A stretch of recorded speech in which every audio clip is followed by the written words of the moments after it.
Okay, इसमें add ही नहीं किया मैंने, ठीक है।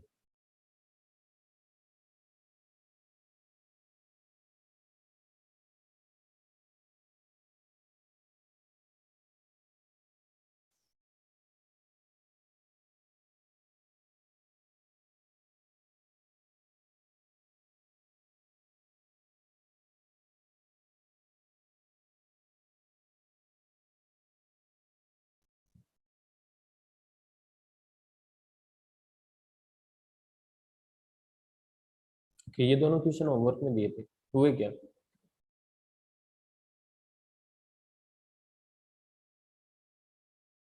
Okay Adhiraj, very good. सारे हो गए क्या, या कुछ डाउट है? हम्म।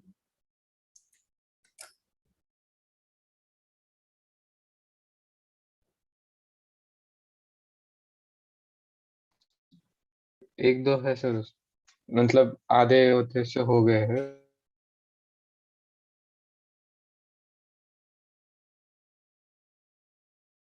आवाज क्लियर है ना? क्योंकि तुम हाँ लोग की सर। आवाज थोड़ी सी ब्रेक हो सर रही है। मेरा नेट थोड़ा आज अनस्टेबल है। ओके ओके ओके, बता देना अगर आवाज को कोई इश्यू हो तो, क्योंकि हाँ ये मोबाइल इंटरनेट से ही कनेक्ट है।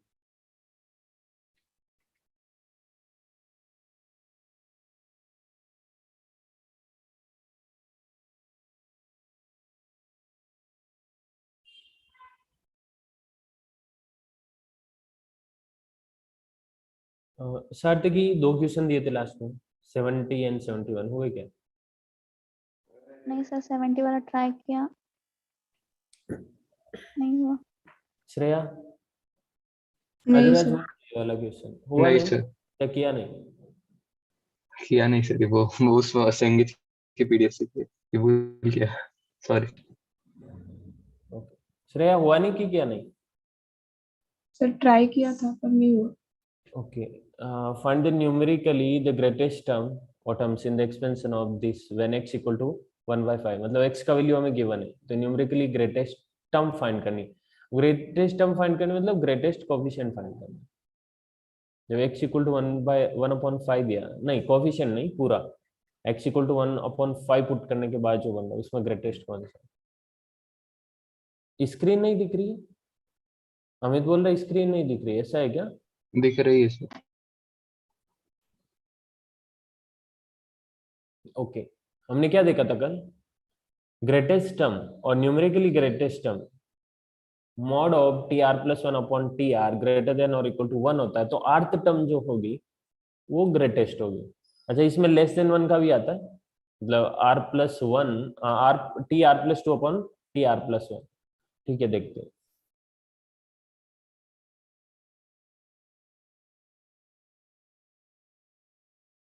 Okay, T are plus one upon T r, इसका mod should be greater than और equal to one. T are plus one upon T r, Adhiraj क्या बताया था मैंने? T are plus one upon T r याद है क्या? श्रेया,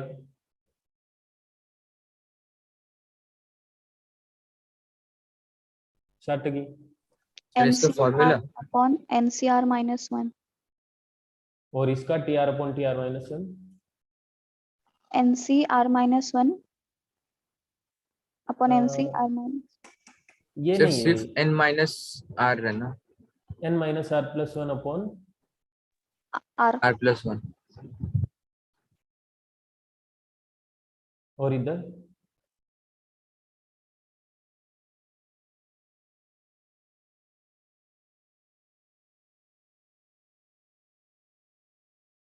रॉन्ग बता रहे हो यार, तुम लोगों ने रिवाइज ही नहीं किया। N minus are plus one upon R इधर है, और इधर है अपना N minus R upon are minus one. ठीक है, याद रखना है ये, एटलीस्ट ये तो याद रखना चाहिए। न्यूमेरिकली ग्रेटेस्ट टर्म या फिर ग्रेटेस्ट कोफिशिएंट, इसमें इसी की जरूरत पड़ेगी और कुछ है ही नहीं। This should be greater than और equal to one.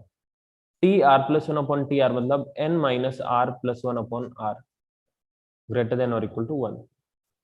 N, what is n? N is 15 minus r plus 1 upon r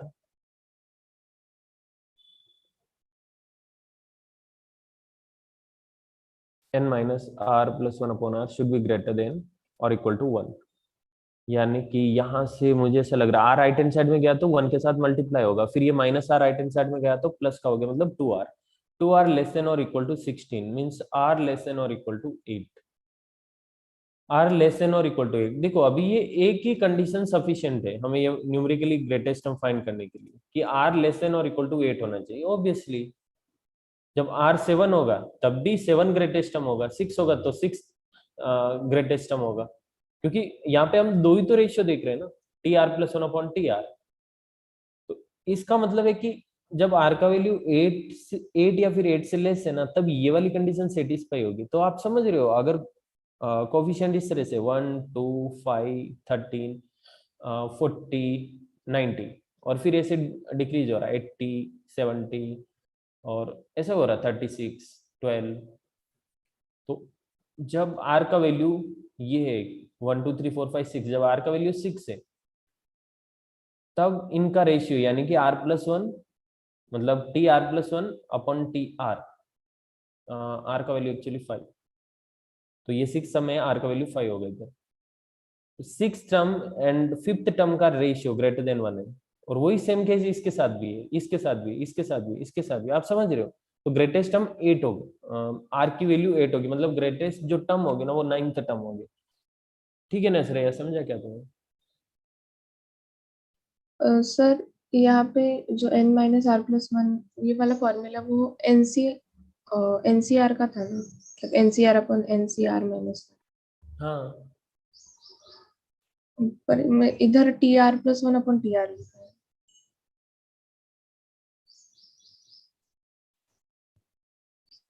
T R plus one क्या होगा? N C R upon N C R minus one.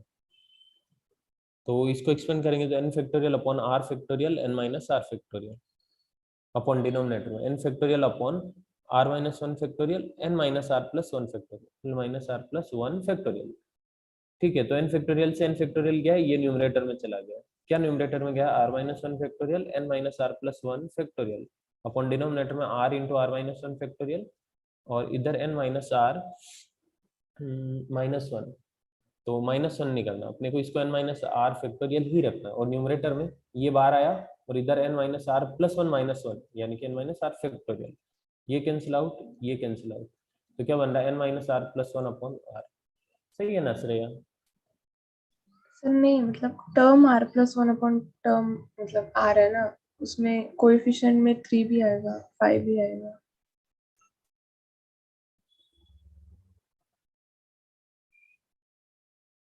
Okay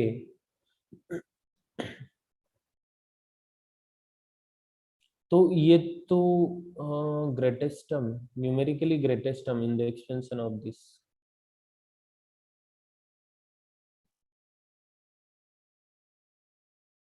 okay okay okay, मतलब कि हमें greatest term पूछा, greatest coefficient नहीं। अच्छा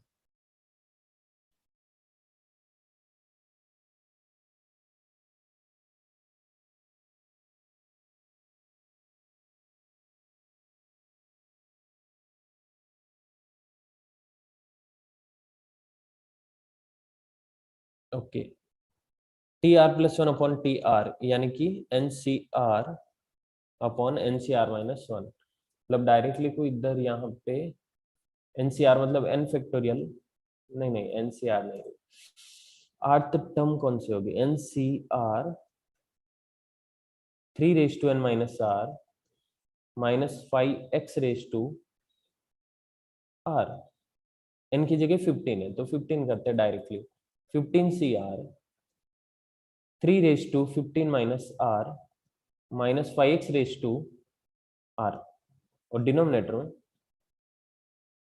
15 C are minus one 3 raise to 15 minus are plus one minus 5x raise to R minus one greater than और equal to 1। Okay Shreya, अब ठीक है ना? हाँ सर। ठीक है, अब x की जगह अगर हम 1/5 पुट करें तो ये वाला टर्म पूरा 1 हो जाएगा।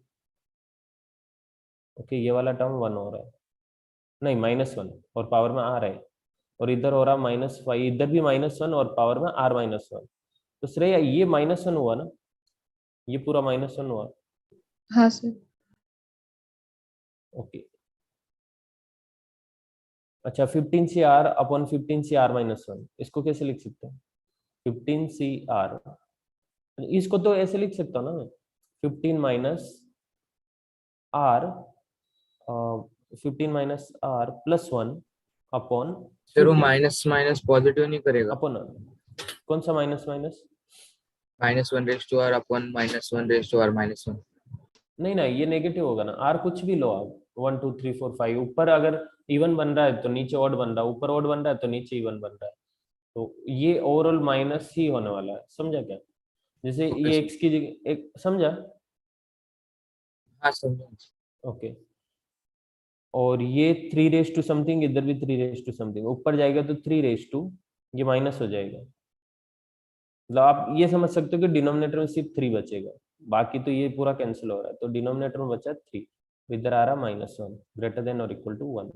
ये हो रहा 16 minus r upon r। Okay 16 minus r, अच्छा ये वाला माइनस है इसलिए r-16 लिख देता हूँ, r-16 upon 3r greater than और इक्वल टू 1।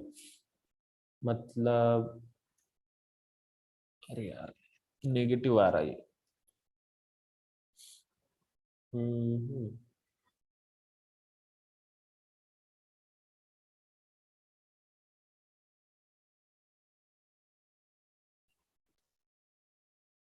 r नेगेटिव और लेस देन और इक्वल टू 16, मतलब लेस देन और इक्वल टू -8 आ रहा है। सर मॉड है।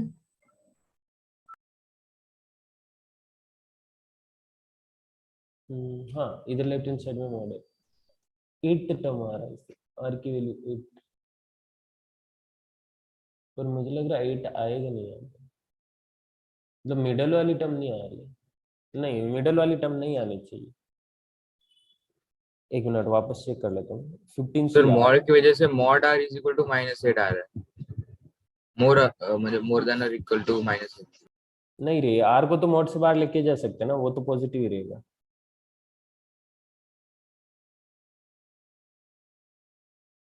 फिफ्टीन CR 3 15 -r, ठीक है।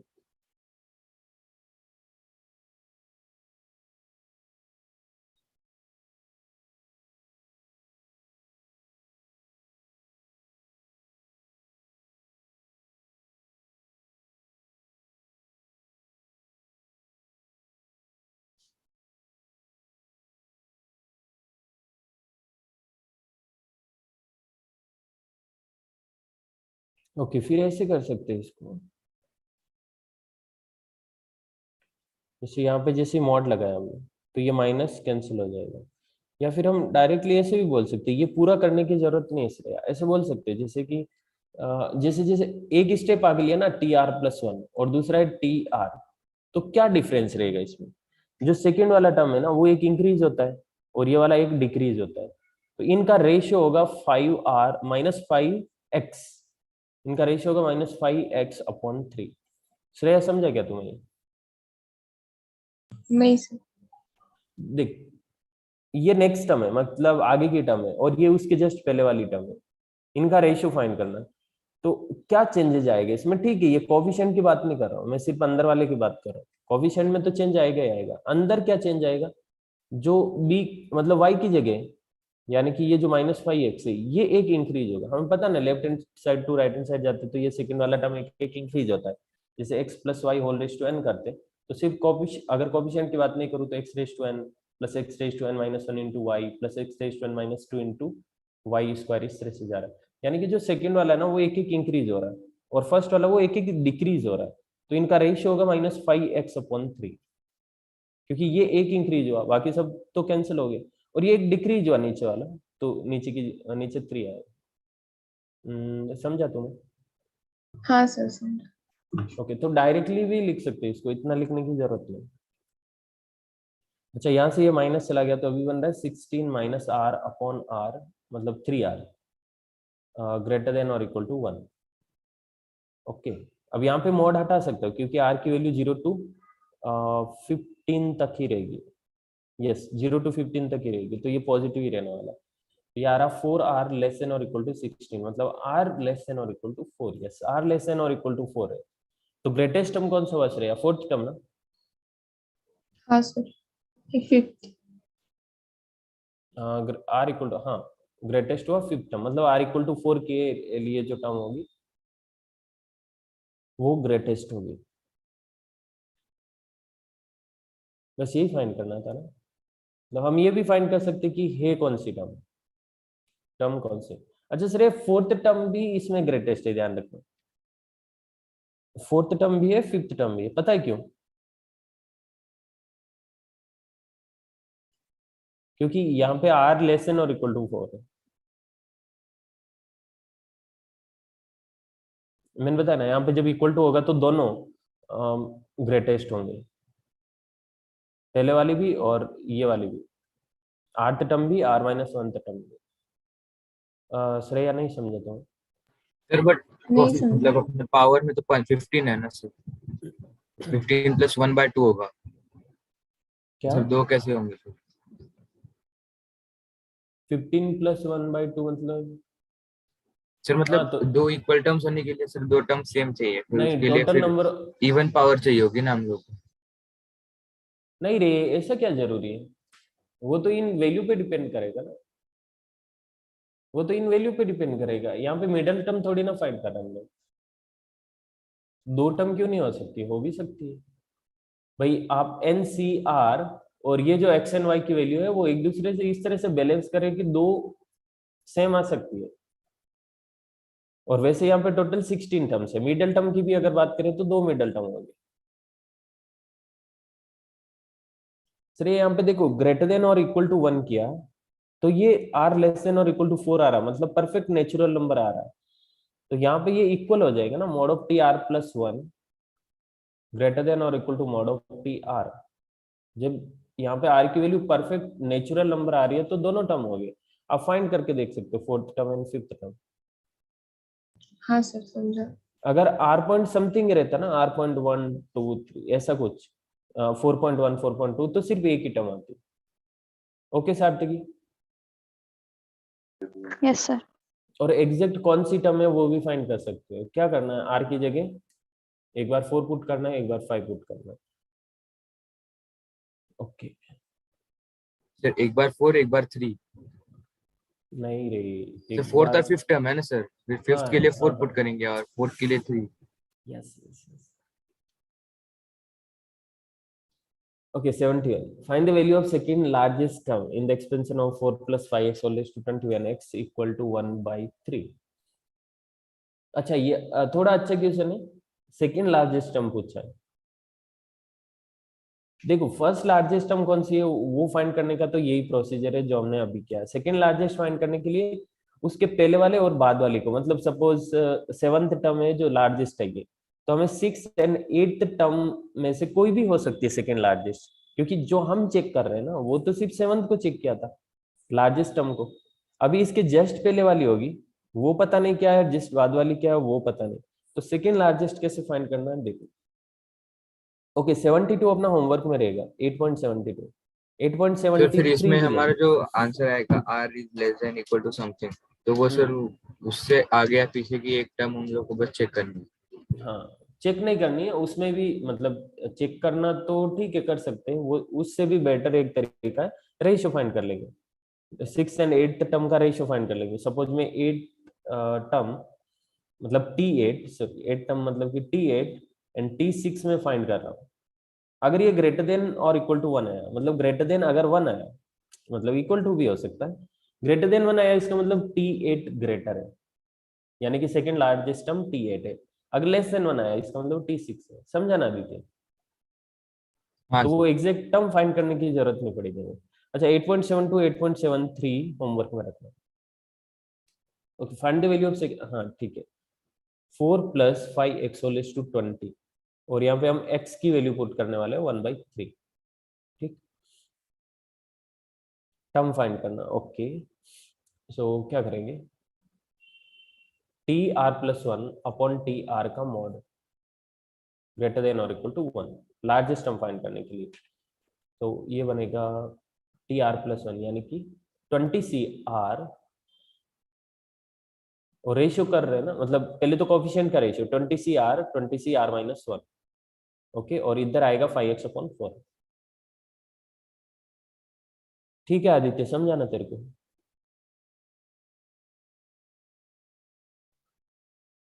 क्या श्रेया, सही लिखा ना मैंने?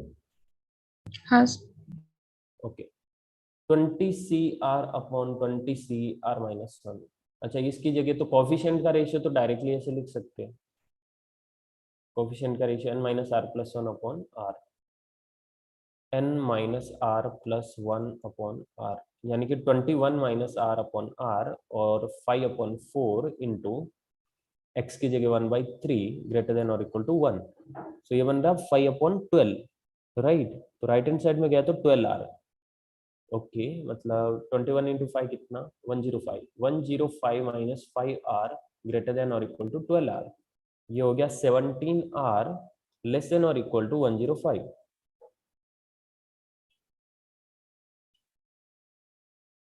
R लेस देन और इक्वल टू 105/17 कितने टाइम्स जा रहा है? आई थिंक 6 पॉइंट समथिंग आ रहा है,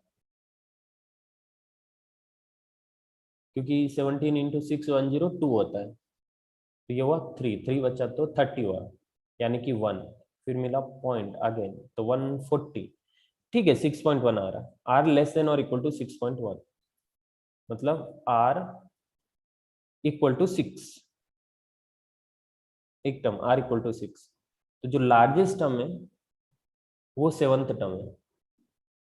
हमने 7th ही एज्यूम किया था, मतलब ऐसे रैंडमली, और 7th टर्म ही आया।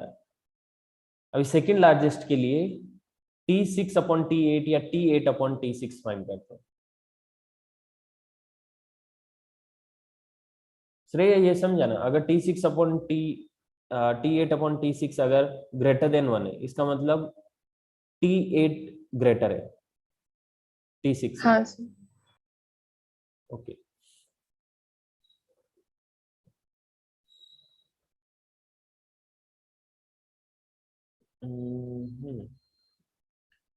अच्छा, यहाँ पे भी x इक्वल टू 1/3 पुट करना पड़ेगा। ओके, सो 20C8, T8 है तो 20C7, 20C7 4 रेस टू, अच्छा डायरेक्टली बोल सकते हैं क्या T8/T6 में क्या डिफरेंस रहेगा? ठीक है, कोफिशिएंट तो इस तरह से आएगा 20C7 एंड 20C5, और इधर क्या डिफरेंस रहेगा? आई थिंक 5x² 4 सही ना श्रेया?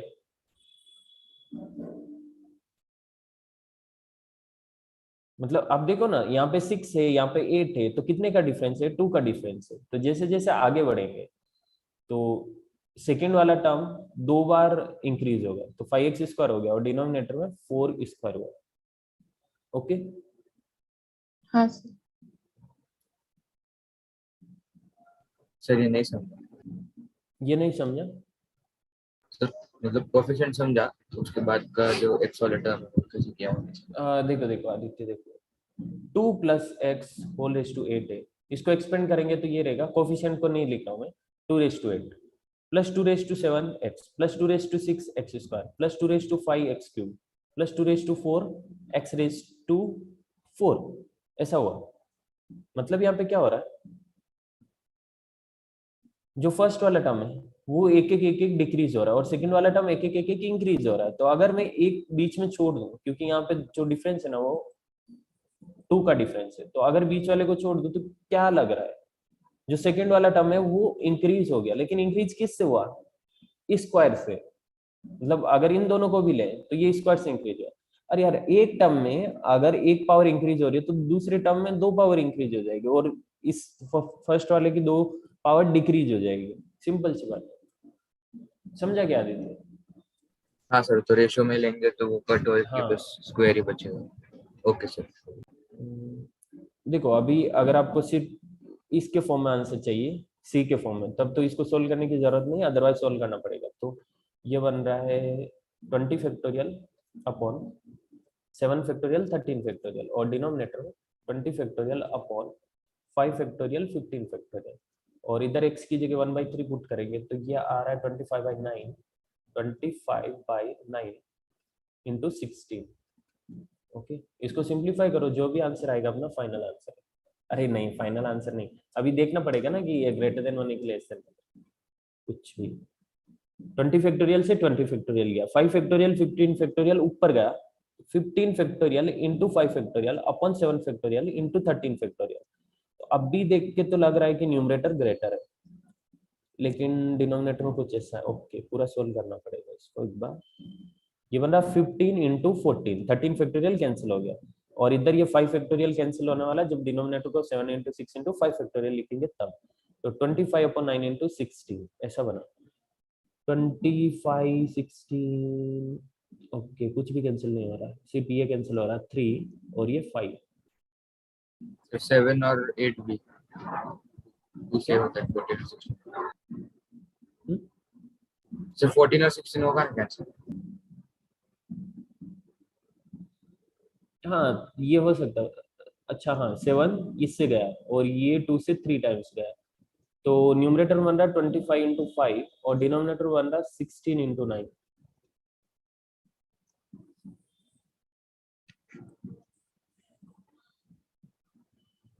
इसका मतलब लेस देन लेस देन 1 है। Yes, less than 1। अगर ये लेस देन 1 है तो T8 लेस है T6 से, मतलब T6 ग्रेटर है, यानी कि सेकंड लार्जेस्ट टर्म है वो फिफ्थ टर्म। ठीक है ना सर तक की? हाँ सर।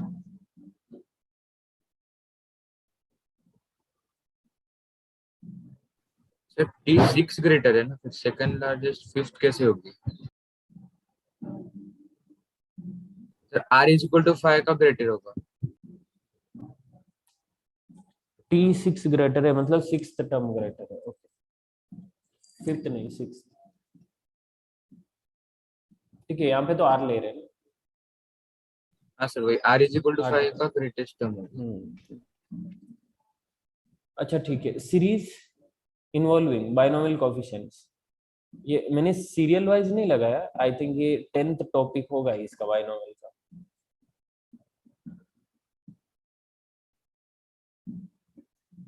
ओके, फर्स्ट क्या है, R into N C R equal to N into N minus one C R minus one, मतलब दिस इक्वल टू दिस। ये क्यों जरूरत पड़ती है हमें? क्योंकि जब समेशन वाले क्वेश्चन आते हैं, summation R equal to 0 to something suppose 100, तो यहाँ पे R चेंज हो रहा है और हमें क्वेश्चन में ऐसे कुछ गिवन है R into N C R, तो इस R को मतलब अगर इसको सोल्व करना है तो भाई R इक्वल टू पहले 0 पुट करना पड़ेगा, फिर 1 2 3 4, तो अकॉर्डिंगली ऐसा कुछ बनेगा 0 इंटू समथिंग, मतलब वो पूरा 0 हो जाएगा। जब 1 पुट करेंगे तो NC 1, n की जगह यहाँ पे ठीक है 100 की जगह इधर n ले लेंगे, NC1 प्लस R का वैल्यू 2 पुट किया तो 2 into NC2 plus 3 into NC3 plus 4 into NC4। तो ये अगर 1 2 3 4 नहीं होता ना तो ये हमें पता है NC1 NC2 NC3 NC4 up to NCN क्या होता है, राइट ना? This is 2 raise to n minus 1, 2 raise to n minus 1। Okay, अगर NC0 से NCN तक लेते तो 2 रेज टू n होता है, लेकिन NC0 नहीं है इसलिए 2 रेज टू n माइनस 1 ये सब है। तो हम क्या सोच रहे हैं कि भाई अगर सिर्फ NC1 NC2 NC3 इस तरह के फॉर्म में होता है, या NC1 NC3 NC5 इस तरह के फॉर्म में हो, या फिर NC0 NC2 कुछ इस तरह के फॉर्म में, तो उसको सिंप्लीफाई करना इजी होता है, क्योंकि इसमें C वाले कोफिशिएंट्स में कुछ सीरीज बनती है और उनको आसानी से सोल्व कर सकते हैं। लेकिन प्रॉब्लम इस 1 2 3 4 की वजह से आ रही है, और ये 1 2 3 4 तब तक नहीं हटेगा जब तक ये यहाँ से R नहीं हटेगा, बिकॉज यहाँ summation R equal to something लिखा होता तो R पे तो डिपेंड करेगा। उस केस में अगर हम इसको n के फॉर्म में बना देते तो क्वेश्चन को सोल्व करना इजी हो जाता है। ठीक है श्रेया, समझा क्या तुम्हें? हाँ सर। अब कैसे प्रूव करना है, यहाँ से क्लियरली दिख रहा है R इंटू NCR है ना, तो जब डिनोमिनेटर में हम R फैक्टोरियल करते हैं तो ये R इस एक R से कैंसिल हो जाता है और डिनोमिनेटर में सिर्फ R माइनस 1 फैक्टोरियल बचता है, R माइनस 1 फैक्टोरियल डिनोमिनेटर में। ठीक है, और यहाँ से अगर n बार ले लूं तो ऊपर रहेगा n minus 1 factorial. Okay, n minus 1 factorial. अच्छा, साथ में जो है वो तो आएगा ही आएगा, यानी कि ये पूरा बन रहा है n-1 CR-1 और ये n बार आ जाएगा। ओके, श्रेया समझा ना तुम्हें ये? हाँ सर समझ। अच्छा, ये यहाँ पे लिखा हुआ भी है सर, n बार लिया, बाकी जो कुछ भी बन रहा है वो एक चलो n-1 CR-1 बन रहा है। ओके, अच्छा सेकेंड डायरेक्ट याद रखना श्रेया, जरूरत पड़ती है इसकी बहुत। NCR/R+1, अगर डिनोमिनेटर में R+1 है तो ये जो डिनोमिनेटर R फैक्टोरियल आएगा ना, उससे R+1 मल्टीप्लाई होके R+1 फैक्टोरियल बना देगा, ये R+1 फैक्टोरियल होगा।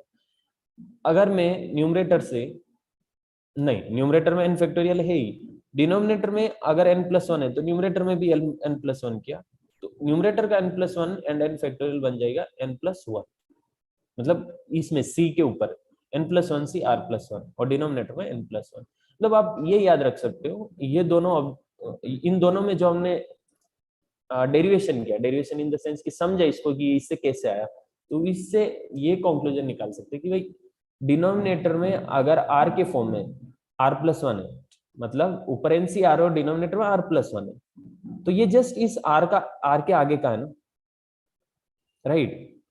तो ये हो जाएगा NCR+1।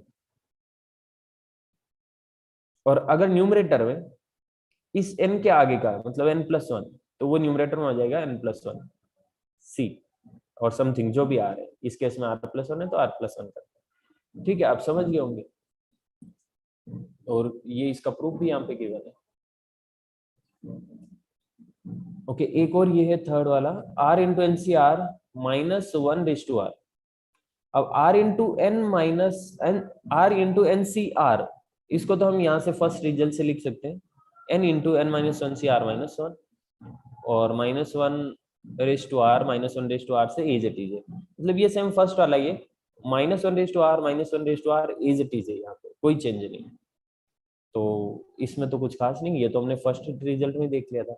और यहाँ पे क्या हो रहा है कि अगर इस तरह का रिजल्ट है तो -1/r में अगर पावर में r की जगह r-1 पुट करो, यानी कि सपोज r इवन है तो ये बाद में ओड हो जाएगा, अगर r यहाँ पे ओड है तो r-1 इवन हो जाएगा, यानी कि जब आप -1 की पावर एक कम करोगे तो बार माइनस आ जाएगी, ये बार माइनस आ गया।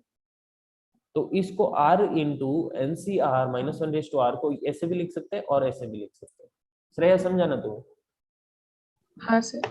ओके, सार्थकी सर मुझे थर्ड वाला नहीं समझा। थर्ड वाला देखो, ये तो सेम फर्स्ट वाले जैसे ही है ना। हाँ sir, second part. Second part में क्या क्या सिर्फ इतना सा चेंज है, इधर -1/r है, इधर -1/r-1, बस इतना सा चेंज है। तो अगर -1 सपोज r कुछ भी हो, -1/r-1 जैसे करूंगा तो बार माइनस आ जाएगा, नहीं क्या? अगर यहाँ पे r ओड है तो r-1 इवन हो गया, जब यहाँ पे r ओड है तो ऑब्वियसली यहाँ से -12 आना चाहिए, लेकिन जैसे ही r-1 किया तो ये इवन बन गया, यानी कि यहाँ से -12 नहीं आएगा, तो हम माइनस लगाएंगे ताकि इन दोनों को बैलेंस कर सके कि ये दोनों इक्वल है। समझे क्या? हाँ सर, हाँ सर समझा। ओके, क्वेश्चन करते फिर इसका। प्रूव दैट NC1 + 2 × NC2, मैंने जो एग्जांपल लिया था सेम वो का वही question. NC1 + 2 × NC2 + 3 × NC3 + 4 × NC4 + 5 × NC5 up to n × NCn, ये हमें प्रूव करना है n × 2n-1। प्रॉब्लम क्या आ रही है पता है? ये वाले कोएफिशिएंट्स, ये वाले कोएफिशिएंट अगर ये नहीं होते तो डायरेक्टली हमें इस सीरीज का सम पता है, अब इसको कैसे हटा सकते हैं? ओके, मान ले तो ये s है, तो s इक्वल टू क्या होगा, इसको समीशन के फॉर्म में लिख सकता हूँ क्या, summation r equal to 1 to, यहाँ से 1 से स्टार्ट हो रहा है 1 to n तक जा रहा है, राइट ना? और साथ में ये मल्टीप्लाई भी हो रहा है, जैसे यहाँ पे बेस में 1 है तो इधर 1 इंटू समथिंग है, अगर बेस में 2 है तो 2 इंटू समथिंग, बेस में 3 है तो 3 इंटू समथिंग। तो क्या करते हैं इसको इन जनरल अगर लिखना है तो मैं लिखता हूँ r इंटू NCR। श्रेया सही लिखा क्या? हाँ सर। ओके, कुछ और हो रहा है क्या? ऐसे आवाज आ रही है क्या तुम लोग? हाँ सर, आवाज आ रही है। एक मिनट,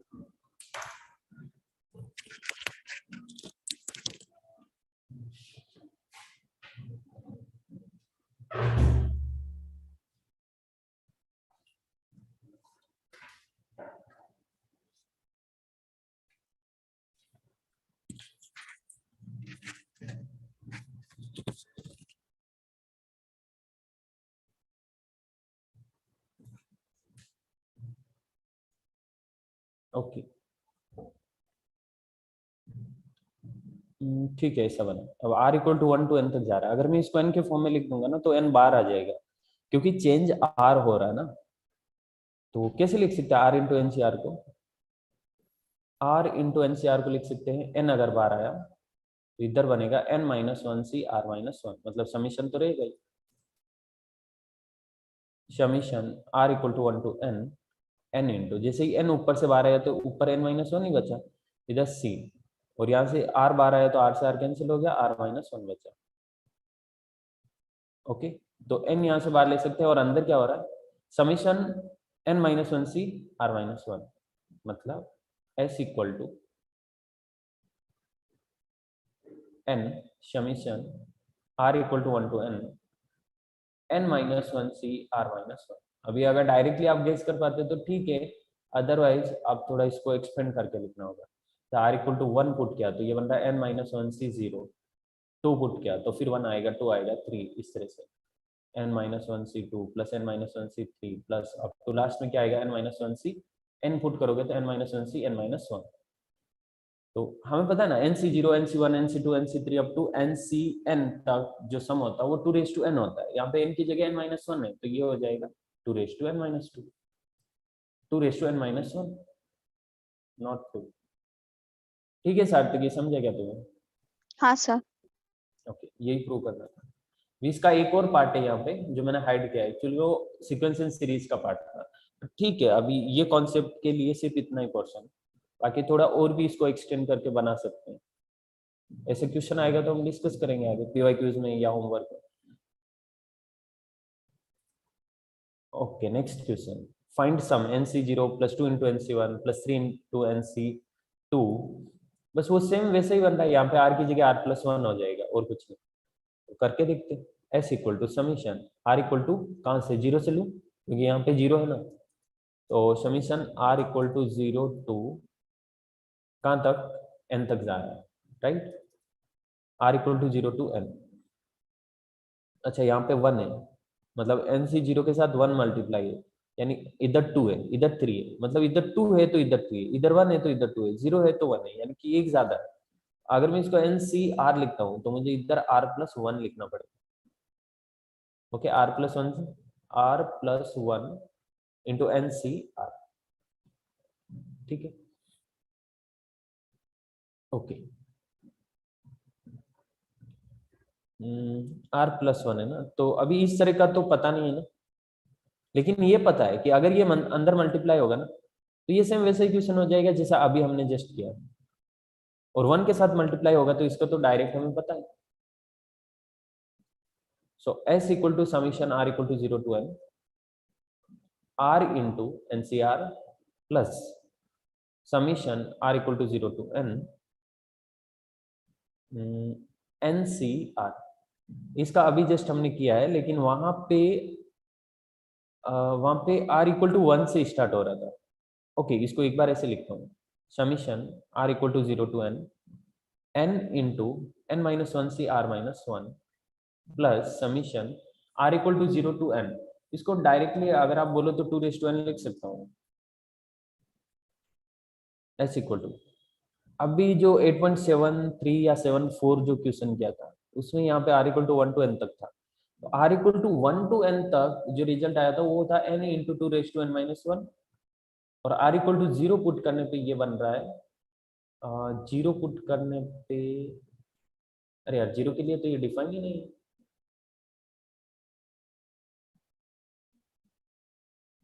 r इक्वल टू 0 के लिए ये डिफाइन नहीं है, तो एक्चुअली हम रॉन्ग कर रहे हैं या फिर r इक्वल टू 0 को इग्नोर कर सकते हैं।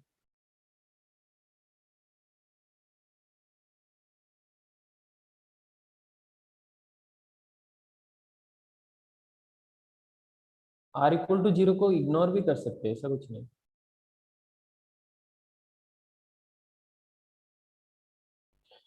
एक मिनट चेक कर लेते हैं, r इंटू NCR जो है ना, इसमें r 0 से स्टार्ट हो रहा है, ये 0 हो सकता है। अगर मैं इसको r into n factorial upon r factorial n minus r factorial करता हूँ,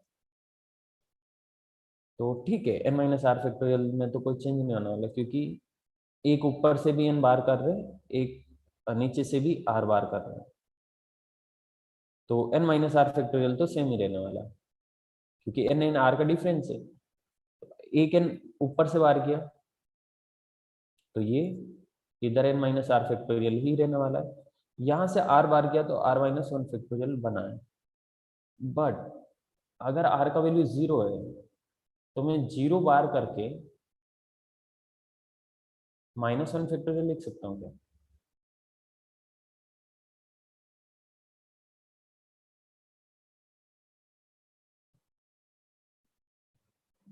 यस, एक्चुअली कर सकते हैं। श्रेया देखो, समझना इसको, जैसे ये वाला पार्ट है ना, सिर्फ इसकी बात कर रहा हूँ, तो summation r equal to 0 to n r into N C R, इसको मैं ऐसे लिख सकता हूँ कि r की जगह जैसे 0 पुट किया तो ये पूरा 0 हो गया, प्लस फिर r की जगह 1 पुट किया तो 1 into N C one plus 2 into N C two, मतलब एक्चुअल में ये r इक्वल टू 1 से ही स्टार्ट हो रहा है, r इक्वल टू 0 पुट करने पे तो ये वैसे ही 0 हो गया, तो मैं यहाँ पे अगर इसको 1 करूँ तो भी रॉन्ग नहीं होगा। श्रेय समझा ना? तो हाँ सर समझ। इधर 1 पुट कर सकते हैं, तो r इक्वल टू 0 वाला जो यहाँ पे माइनस 1 बन रहा है वो इग्नोर मार सकते हैं, ये अपना आंसर है। थोड़ा सिंप्लीफाई कर सकते हैं, 2 रेज़ टू n को अगर बाहर ले लिया तो अंदर बन जाएगा n/2 प्लस 1, यानी कि n प्लस 2 होल अपॉन 2, ऐसा कुछ। ओके सार्थकी, आदित्य, हाँ सर। ठीक है। Yes sir. Okay, next question, 1 plus x plus, अच्छा देखो ये वाले क्वेश्चंस ना हम डेरिवेटिव से भी कर सकते हैं। एक्चुअल में जब डिफरेंशिएशन करेंगे ना तो ऐसे क्वेश्चन आएंगे, ठीक है, कुछ ऐसा प्रूव करना रहेगा, लेकिन स्ट्रेट फॉरवर्ड एक ही स्टेप में खत्म हो जाएगा क्वेश्चन। ये वाले भी डेरिवेटिव से कर सकते हैं, ठीक है, अगर हमें ये पता चल जाता है कि ये किसका एक्सपेंशन है, मतलब suppose 1 plus X whole raise to n जैसा है, तो x को हटाने के लिए फिर क्या पुट करेंगे? हाँ ठीक है, जैसे ये अगर 8.74 हम डेरिवेटिव से करें तो 2 बार आता है, मतलब डिफरेंशिएशन करने पे 2 बार आता है, इसका मतलब यहाँ पे एक्स स्क्वायर है। ओके, जस्ट मैं इमेजिन कर रहा हूँ क्योंकि मुझे पता है कि ये कैसे सोल्व होता है, इसलिए तो आपको ये पूरा सोल्व होने के बाद पता चलेगा, ठीक है। इधर एक्स स्क्वायर, इधर एक्स क्यूब, इधर एक्स रेज़ टू 4, फिर एक्स की जगह में 1 पुट करना है, डेरिवेटिव करने पे यहाँ से 2 बार आएगा, यहाँ से 3 बार आएगा, यहाँ से 4 बार आएगा, मतलब एक्चुअल में हमारे पास जो बन रहा है ना वो बन रहा है, इधर एन सी 1 है, मतलब साथ में 1 रेज़ टू n है, यानी कि एक बन रहा है 1 प्लस और दूसरा बन रहा है x और होल रेज़ टू n, ठीक है। क्या हो रहा है यहाँ पे 1 plus X whole raise to n, इसको क्या लिख सकता हूँ मैं, nc0 1 raise to n plus x into X raise to 0 plus nc1 1 को तो अभी कंसिडर ही नहीं कर रहे, इधर x plus nc2 x square plus nc3 x cube plus इस तरह से ये चलता जा रहा है, कहाँ तक, nc4 एक्स रेज़ टू 9 है, ncn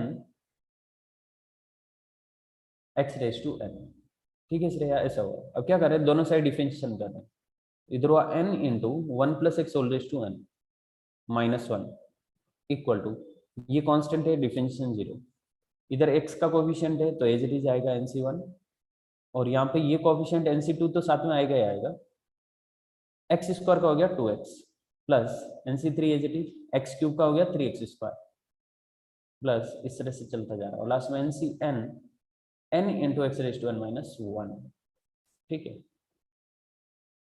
ये सेम वैसा ही बन गया है जैसा हमें क्वेश्चन में चाहिए, लेकिन साथ में x नहीं चाहिए, जैसे फर्स्ट हमें nc1 यस nc1, सेकंड हमें 2 into nc2 yes 2 into nc2, 3 into nc3, 4 into nc4, n into ncn, लेकिन x नहीं चाहिए, तो काम करते हैं x की जगह 1 पुट कर देते हैं, x की जगह 1 पुट किया तो राइट हैंड साइड में वही बन गया जो क्वेश्चन में गिवन है, और लेफ्ट हैंड साइड में हो गया n इंटू 1 प्लस 1, यानी कि 2 रेज़ टू n माइनस 2, ऐसे भी कर सकते हैं इसको। ओके सार्थकी, समझाना तुम्हें?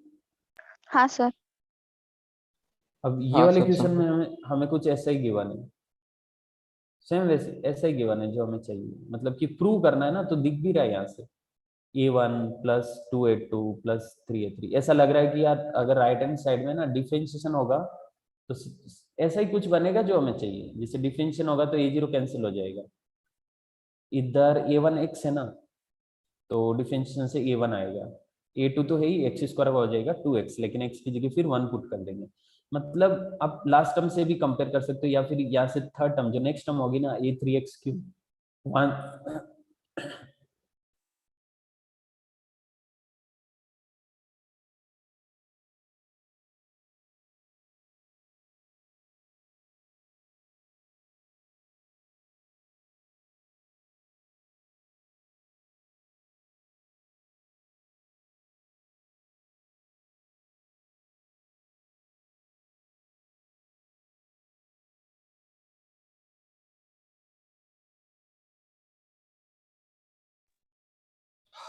ओके। तो आप 2-3 टर्म और लेके कंपेयर कर सकते हो और लास्ट वाला टर्म भी देख सकते हो यहाँ से। ठीक है, तो समझ आया हमें कि क्या करना है, डिफरेंशिएशन करना है दोनों साइड। अच्छा, आप सोच रहे होंगे डिफरेंशिएशन करना है तो यहाँ पे ये क्वेश्चन क्यों आया। इसको दूसरे तरीके से भी कर सकते हैं, एक्सपेंशन से, लेकिन ये मल्टीनोमियल एक्सपेंशन है, बाइनोमियल एक्सपेंशन नहीं है, ध्यान रखना। और मल्टीनोमियल एक्सपेंशन के हमने 1 या 2 क्वेश्चन किए, वो भी सिर्फ 3 टर्म्स के।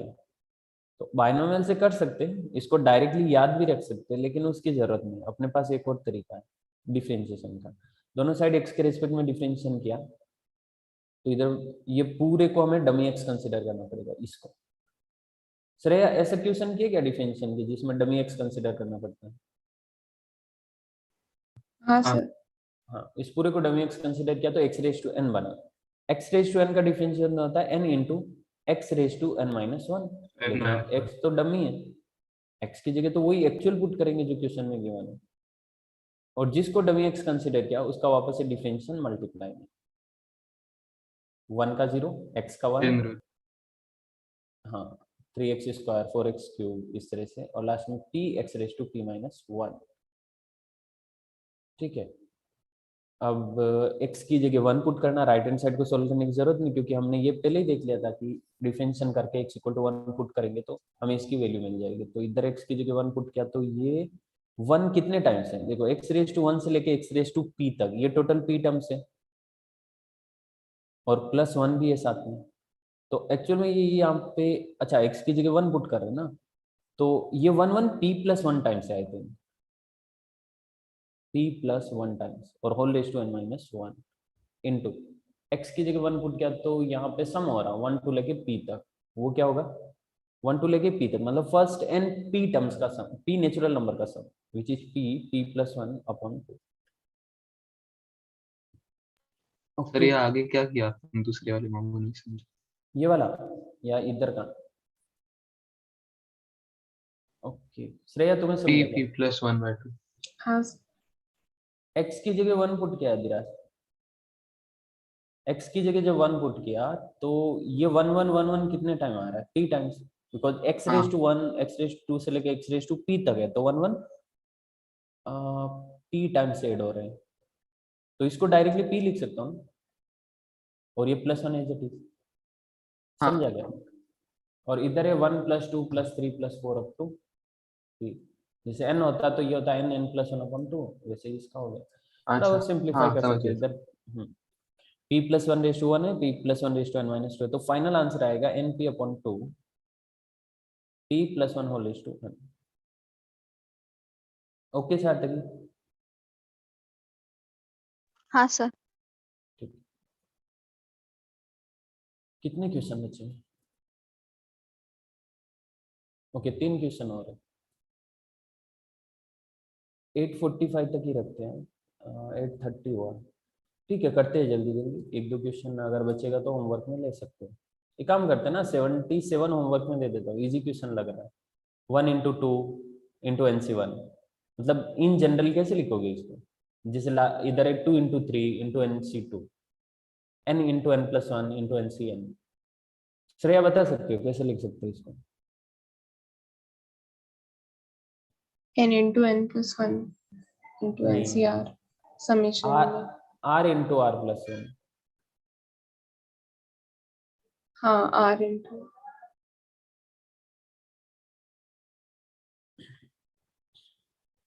ओके, सार्थकी समझा ना कैसे करना? हाँ सर। लेकिन सार्थकी r² का टर्म भी आएगा ना, फिर कैसे करोगे इसको, क्योंकि r² का तो हमने सीखा ही नहीं अभी तक।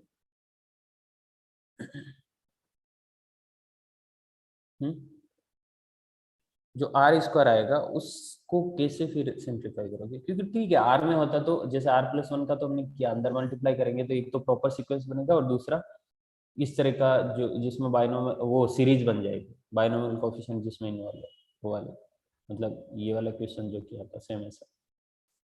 लेकिन आर स्क्वायर आएगा तो फिर कैसे करोगे?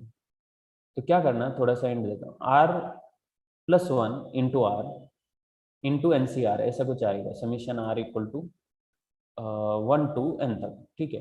पहले इन दोनों को लेके सोल्व करना, मतलब r into N C R, इसको लेके सोल्व करोगे तो क्या बनेगा, n into N minus one C R minus one, तो n तो बाहर आ जाएगा और अभी सिर्फ ये बचा तो ये तो अंदर चला जाएगा, इसको तो कर ही सकते हो। लेकिन ये डायरेक्टली नहीं होगा, ध्यान रखना। डायरेक्टली कैसे नहीं होगा, क्योंकि इधर r है और इधर r माइनस वन है। श्रेय समझा तुम?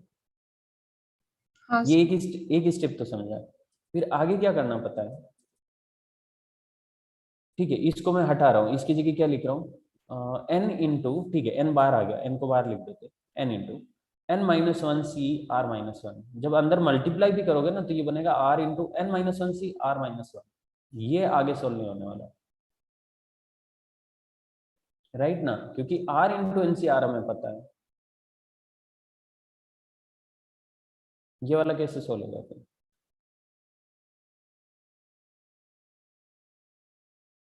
क्या शर्त दी? हमें क्या करना पड़ेगा, इसको देखो, r की जगह अगर r माइनस वन हो गया ना मेरे पास तो सोल्व हो जाएगा। r की जगह r माइनस वन, इसका मतलब क्या है कि r प्लस वन है ना, इसको r माइनस वन बनाना है कैसे भी करके। तो जब r प्लस वन को r माइनस वन करोगे तो मुझे प्लस टू भी करना पड़ेगा, और into N minus one C R minus one. जब ये अंदर मल्टीप्लाई होगा तो अब ये प्रॉपर फॉर्म बन रहा है, r minus one into N minus one C R minus one और प्लस टू। टू है तो क्या फर्क पड़ेगा, ये तो कॉमन बाहर आ जाएगा। ये तो प्रॉपर वही सीक्वेंस बना जो हमें चाहिए, पूरी वही सीरीज बन रही है जो एक्चुअली हमें पता है डायरेक्टली, और यहाँ पे वो सीरीज बन रही है जो अभी हम इस टॉपिक में सीख रहे हैं। ठीक है श्रेया, समझ गया ना? हाँ okay 78, if n greater than 2, इसमें से एक क्वेश्चन दो क्या होंगे? ठीक है श्रेया, 79 होमवर्क में रहेगा। थोड़ा बता सकते हो क्या श्रेया कैसे करना है इसको, मतलब सिर्फ आर ये समीशन के फॉर्म में 60 की।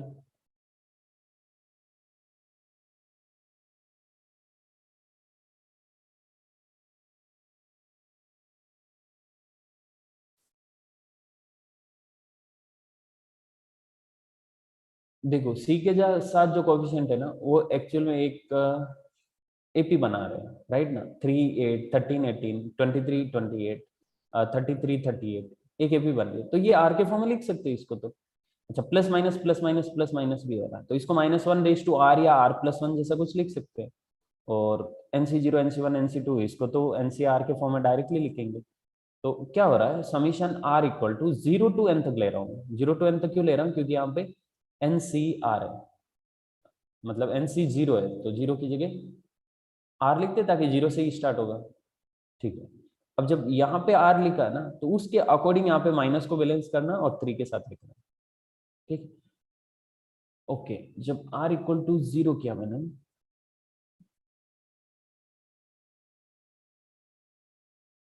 तो इधर माइनस वन रेस टू कितना लिखना पड़ेगा, आर या r plus one, r. Okay, r equal to zero होगा तो minus one raise to zero, मतलब प्लस वन हो रहा है तो फर्स्ट टर्म पॉजिटिव आ रहा है, यस पॉजिटिव ही चाहिए अपने को, तो minus one raise to r हो गया।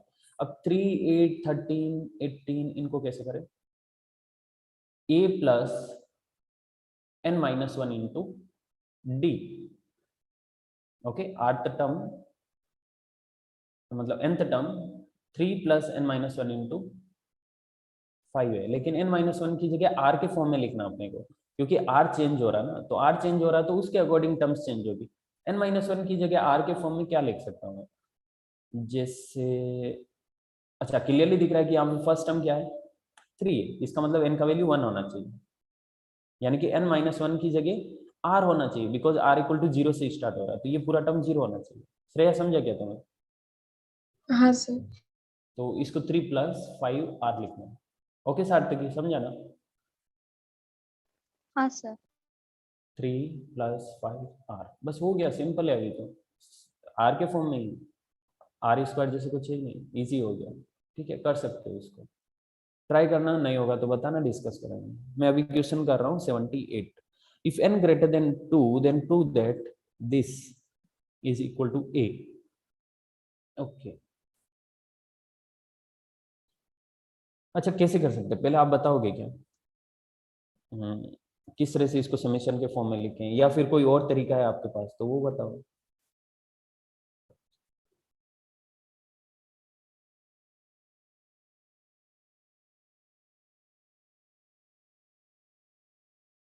क्या शर्त है? समेशन आर इक्वल टू कहाँ से, यहाँ 1 से स्टार्ट हो रहा है, NC1 NC2, तो r इक्वल टू 1 टू लेके NCn तक जा रहा है, तो summation r equal to 1 to n। और अंदर क्या आएगा? आप एक NCR A minus okay, NCR A minus R R और -1 raised to R। -1/r, ऐसा क्या?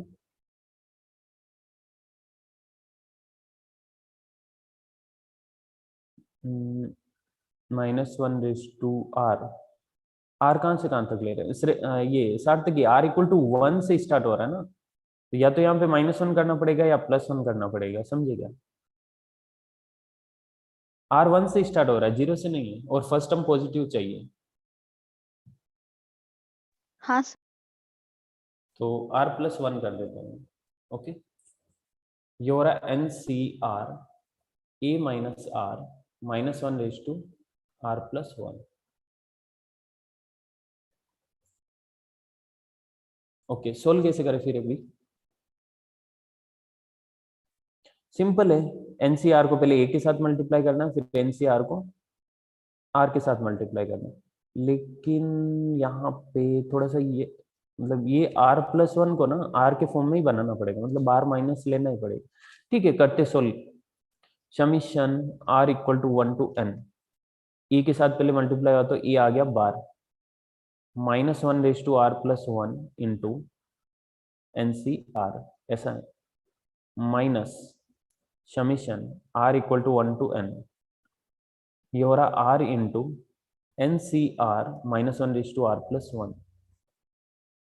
ठीक है, ये तो बाहर है इधर, -1/r+1 NCR, ये क्या बनेगा? ये 0 बन रहा है ना? अरे यार, ये तो 0 बन रहा है।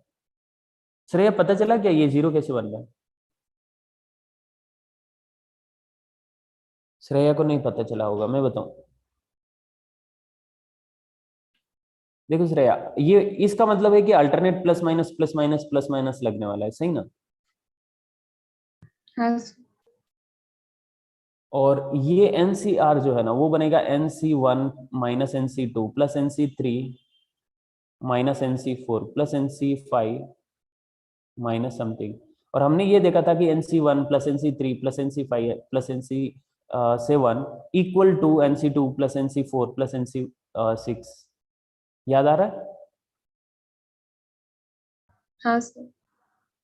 और तुम्हें श्रेया ये भी याद आएगा, 1 + x whole raise to n है ना, इसका जब एक्सपेंशन किया था तो हमने x की जगह -1 पुट करके ये फाइंड किया था, और जैसे -1 पुट किया तो यहाँ पे लेफ्ट हैंड साइड में 0 हो गया। डायरेक्टली ऐसे भी बोल सकते हैं ये 0 है। ठीक ना सार्थकी, समझाना तुम्हें, ये 0 हो रहा पूरा, हाँ sir. Minus summation r equal to 1 to n। अच्छा, इसको क्या लिख सकता हूँ मैं? n इंटू n तो बाहर आ गया, इधर बन रहा है n-1c r-1, और ये भी 0 बन रहा है क्योंकि यहाँ पे भी अल्टरनेट प्लस माइनस आ रहा है। भले देखो r-1 यहाँ से r-1, मतलब क्या लिख रहा हूँ मैं, n-1c r-1 है ना, फर्क नहीं पड़ेगा, अल्टरनेट प्लस माइनस आ रहा है। और कहाँ से स्टार्ट हो रहा है ये? एक मिनट, मेरे को वेरीफाई करने दो कि ये एक्चुअल होगा या नहीं, श्योर नहीं। ठीक है, एक बार ऐसे लिखते -1/2। ओके, मैं ये काम कर सकता हूँ ना, इधर यहाँ पे अगर प्लस करूँ तो -1/r कर देता हूँ इधर। ठीक है, बाहर है n एज इट इज, और अंदर क्या बन रहा है? n minus one C r minus one और अल्टरनेट प्लस माइनस जा रहा है। यस श्रेया बोल सकते ना, क्यों नहीं बोल सकते इसको? सर ऊपर वाला नहीं होगा, मतलब NC1 से स्टार्ट हो रहा है ना, NC1 से स्टार्ट हो रहा है। वो वाला NC0 minus NC1 plus NC2। हाँ yes yes yes yes, okay.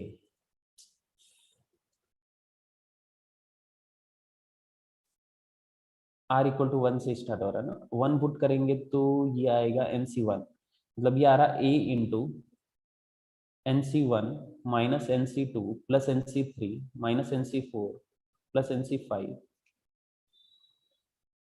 Minus इधर r इक्वल टू 1 से स्टार्ट हो रहा है, तो यहाँ पे प्लस करके मैं इसको ऐसे लिख सकता हूँ समीशन, मतलब समीशन को अगर हटा दें, इसको क्या लिख सकते हैं, नहीं इसको क्या लिख सकते हैं, n into n minus one C r minus one, okay okay, n minus one C r minus one.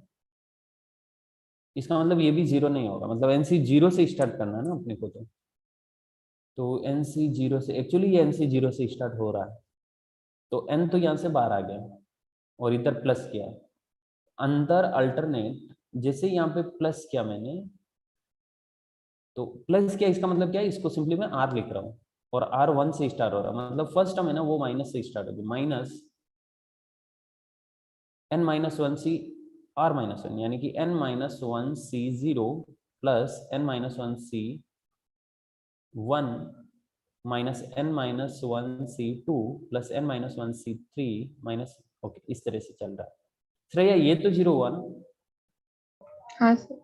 ये पूरा जीरो हो गया, और इधर क्या हो रहा है, अगर हम देखो कमी किसकी है, NC जीरो की, अगर NC1 प्लस का है तो NC जीरो माइनस का होना चाहिए, तो माइनस NC जीरो मैंने साथ में ऐड किया, तो प्लस NC जीरो भी करना पड़ेगा, ये पूरा तो हो रहा है जीरो, ये पूरा जीरो हो गया, बचा क्या NC जीरो, ब्रैकेट के अंदर NC जीरो मतलब 1 है, यानी कि आंसर आएगा ए।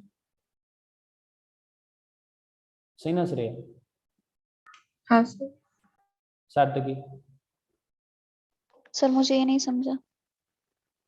कौन सा वाला? सर ये ये इधर सेकंड का? पार्ट, हाँ -1 raised to r+1 है ना हाँ, सर, तो उस साइन कैसे आपने लिए वो? -1 raised to r+1 है, तो अगर मैंने एक माइनस बार लिया, अच्छा ठीक है उसमें कंफ्यूजन ही नहीं होना, कंफ्यूज ही मत हो तुम, बार माइनस करो फर्क ही नहीं पड़ेगा, मतलब -1 raised to समथिंग है ना सार्थक, तो क्या कर सकते, एक -1 मैंने बाहर लिया, ऐसे समझो कि -1 इंटू -1 raised to r ऐसे लिखा इसको, जब -1 raised to r लिखूंगा तो माइनस बाहर आया ना, हाँ सर।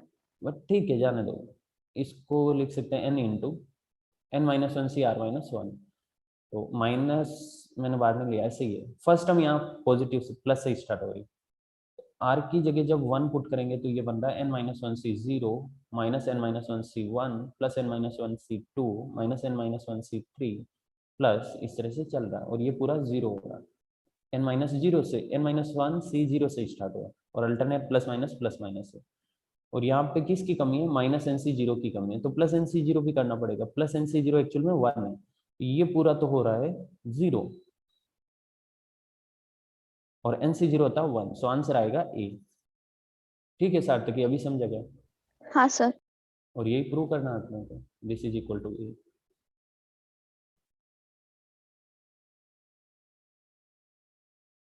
ठीक है फिर बायनोमियल कंप्लीट हो गया अपना, और कुछ क्वेश्चंस ऐड करने रहेंगे तो इसी स्लाइड में ऐड करके परसों हम डिस्कस करेंगे। अरे नहीं, वेडनेसडे को शायद से अपना लेक्चर कैंसिल होगा, वेडनेसडे को शायद लेक्चर नहीं रहेगा, तो कल तो हम सेंगेज के वो क्वेश्चंस डिस्कस करेंगे, वेडनेसडे को शायद से लेक्चर नहीं रहेगा, कंफर्म में आपको ट्यूसडे इवनिंग को बताता हूँ।